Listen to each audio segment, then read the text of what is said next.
Nous sommes persécutés. Les jeunes qui ont été tués, pour la plupart, certains nous les connaissons. C'est des jeunes qui n'avaient que des pierres à la main, au plus, et des lance-pierres, et rien d'autre.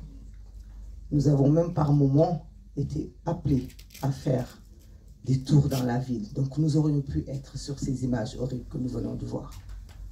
Ma question, au-delà des félicitations que nous nous faisons et que j'ai déjà entendues, ces félicitations, vous les méritez. Je sais que vous n'en avez pas besoin, parce que vous êtes militant des droits humains.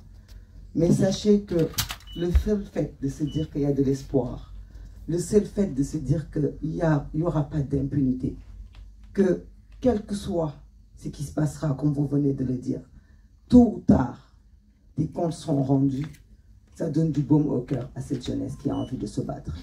Et ça nous fait dire que demain, si on était à la place de ces images, nous ne serons pas oubliés. Là, j'ai deux questions pour vous. Est-il possible de déposer une plainte à l'avance? Je le dis parce que tôt ou tard, je considère qu'il y aura deux choses.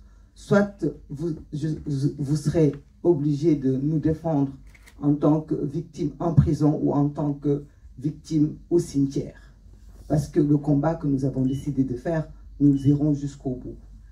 Est-il possible de préparer des plaintes de tous les citoyens sénégalais qui auront décidé de combattre ce régime? Et je suis sûre que c'est des milliers et des millions de Sénégalais qui ont envie d'écrire leur nom pour ne pas attendre que les grands pays comme la France, les États-Unis, tous ces pays de droits humains, qu'est-ce qu'ils attendent? Est-il possible de leur mettre devant leur responsabilité? Quel est le déclic? Ils attendent quoi? Ils attendent qu'il y ait 100 morts, 1000 morts, 2000 morts. Comme vous le dites, le président Macky Sall est sur le sol français. Est-il possible de demander à cette belle France qui envoie des correspondants au Sénégal pendant les élections présidentielles et autres, qui est un partenaire, est-il possible de demander à la France de faire son rôle, aux droits humains, de faire leur rôle avant que l'irréparable ne se commette? Parce qu'on parle de troisième candidature, si le président Macky Sall fonce, il y aura des morts. Alors, est-il possible qu'il y ait un mécanisme juridique pour prévoir, faire des plaintes à l'avance au lieu d'attendre que nos jeunes frères ou que nos enfants meurent pour qu'après nous puissions faire des procédures qui peuvent durer dans le temps? Merci. Le travail que l'on a fait sur la persécution non seulement des militants politiques, mais aussi des journalistes, des avocats, sur le terrain pour essayer d'empêcher qu'ils puissent protéger les personnes qui, du fait de leurs idées, s'engageaient et qui a amené à la mise sous mandat de dépôt d'individus ou à l'arrestation ponctuelle, y compris de grands organes de presse comme l'AFP internationaux, qui avaient été confrontés aux effets de bord naturels de toute utilisation de la violence politique.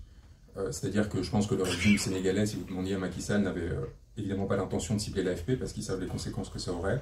Mais lorsque vous autorisez une forme de violence se déployer sur un territoire, bah, ça finit par toucher, vous ne pouvez pas tout contrôler en fait, et parfois il y a des débordements. Donc ça c'est les effets de bord, et après il y a des effets ciblés. Par exemple, en ce qui concerne le conseiller technique du ministre de l'Intérieur, son existence avait été révélée par un militant qui s'appelle Hannibal Jim, qui est un blogueur, et qui avait révélé l'existence et la présence d'un coopérant au sein d'un régime qui utilisait la violence à des fins politiques. Eh bien cet homme, par hasard ou non, est depuis le mois de février dernier sous mandat de dépôt. Il est détenu.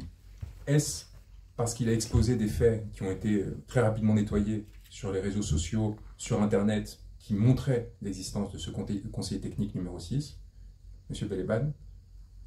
Est-ce que la France a une responsabilité, par exemple, dans ce sort-là? Ce sont des questions qu'il m'apparaît très important de traiter, parce que on voit encore une fois une absence de distanciation complète de la France et en général des puissances étrangères à l'égard du régime actuel, malgré les violences qu'ils ont commises. Et il y a quelque chose là qui, en effet, pose question, mais qui ne se réglera pas judiciairement parlant.